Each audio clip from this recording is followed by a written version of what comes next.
ipipin ko yung yarn na to. Yan guys, sobrang mura lang nito guys.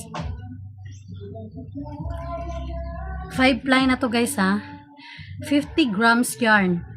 Pasensya na kayo ha, if ang gulo-gulo ginagamit niya kasi ito, kinuha ko lang kasi ginawa kong sample sa inyo. Milky yarn to guys, ito madalas ang ginagamit ng mga nagko-crochet. Yan. Tingnan natin yung sample niya guys. Nakagawa na siya nito eh.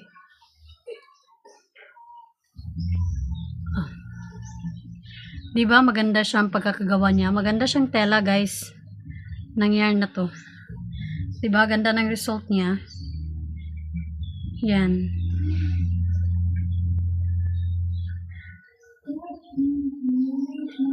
So ito yun guys. Itong yarn na to. Milky yarn. Mura na nito dito guys ha. Nasa 23 lang to. May time kasi na nakabili kami sa mall ng yarn. Sobrang mahal niya guys. Isipin nyo, times 2 yung price ng yarn na to doon sa mall. Kaya, kung gusto nyo bumili, dito na lang kayo sa TikTok. Makakatipid pa kayo. Ang inyo na lang is,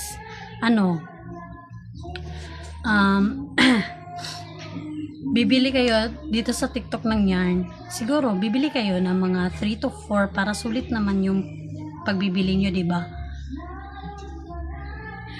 Promise guys, hindi ako nagsisinungaling. There was a time na naubusan kami ng yarn. Bumili kami sa mall. Pagtingin ko, pagbili namin guys, times 2 yung price. So dito is 23 lang to. 23, yes. 23. Pagbili namin doon sa mall, mga 40 mahigit, up to 50. Ganun siya kamahal. So, kung ikaw ay mahilig mag-crochet at paubos na yung yarn mo, bibili ka na lang dito sa TikTok. Para makatipid ka. Tsaka huwag kayong bibili ng isa lang. Mga 3 to 4 para sulit naman. Tsaka, sobrang mura na nito guys. Pasensya na kayo ha. Sobrang gulo ng yarn. Ginagamit kasi ito ng anak ko. Yan.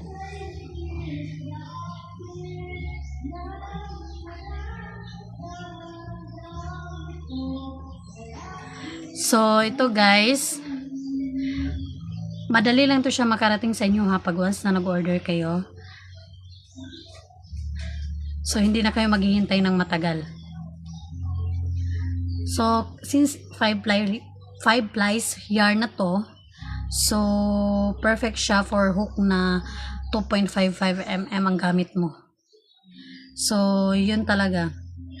Perfect recommendation for hook na size is 2.5 mm or 3 mm. 3 mm. Cotton siya guys. Oh, ganda niya. Makikita niyo naman sa ginawa ng anak ko. Yan o. Diba ang ganda ng quality niya? Ganda naman ang result. Hindi naman siya naputol-putol or what.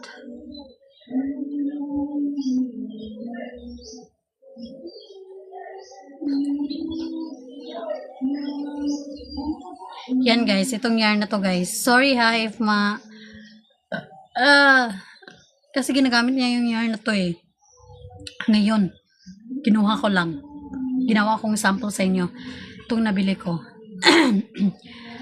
Yung quality niya guys, nito at doon sa mall, pareho lang talaga guys. Pero yung price, times 2 sa mall. Isipin nyo yan, times 2. So dito, nasa 23 lang to. Ang isa, ang 5 ply. Pero doon sa mall, nasa 40 mahigit. Up to 50 pa. Diba? Kung sa TikTok kayo bibili, makakatipid talaga kayo. Next guys is, ipipin ko to guys ha. Dito